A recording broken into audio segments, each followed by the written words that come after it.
Ah, dans les pots, c'était joli ça. Hein, ça t'avait bien plu ça l'année dernière déjà.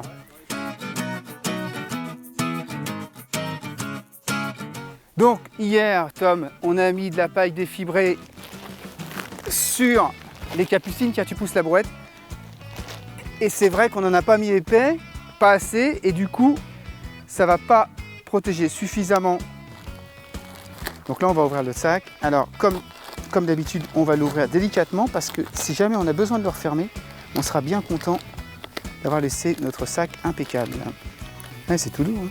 C'est tout doux, alors elle est défibrée, ensuite elle est séchée à 90 degrés pour essayer de retirer le maximum de...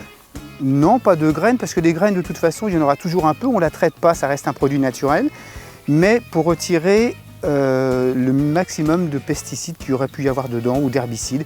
Et donc on a un produit qui est très sain et très volumineux.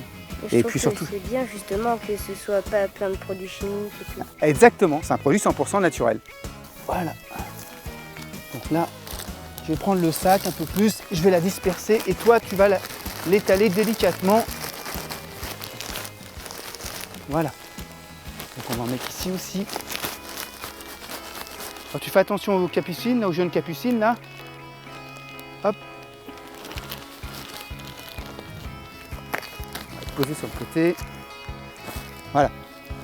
Alors là, j'ai enterré un petit peu une petite capucine, mais c'est pas grave. Ma paille défibrée est extrêmement légère. Ça va déjà vraiment mal. Non, ça va la dégager. Par contre, là, on va avoir une bonne épaisseur et c'est ce qui va empêcher les mauvaises herbes de repousser. Et quand il fera très chaud cet été, parce qu'il va bien finir très chaud, il va faire très chaud, même si là il pleut un petit peu en ce moment, il faut espérer. Voilà. Et bien, ça nous protégera de la chaleur. L'avantage de ce sac, c'est de permettre de pouvoir le déplacer où on veut facilement. La paille défibrée, c'est une texture très sympa, très légère. Et c'est vrai que les enfants adorent s'en servir.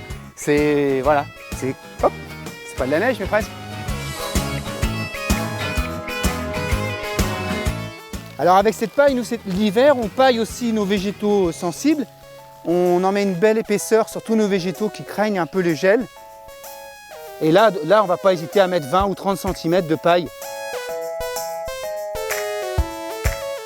Bon Tom, là on va faire une étape qui est vraiment indispensable dans la mise en place de tous les paillages, et y compris la paille défibrée. On va arroser notre paillage pour qu'il se mette bien en place au sol et qu'il se colle. Et dans 15 jours, on aura un paillage qui sera formé une petite croûte en surface, et ce qui évitera que le paillage s'envole. Juste une question, ça fait quoi si jamais on n'arrose pas bien le paillage? Eh bien, il ne va pas être saturé d'eau. Donc premièrement déjà, il va aller pomper l'eau en dessous et l'absorber, celle qui est dans le sol. Et deuxièmement, eh bien justement, notre paillage ne va pas rester correctement en place. Donc cette eau va être stockée par notre paillage et va créer une réserve d'eau pour la plante. Allez, vas-y.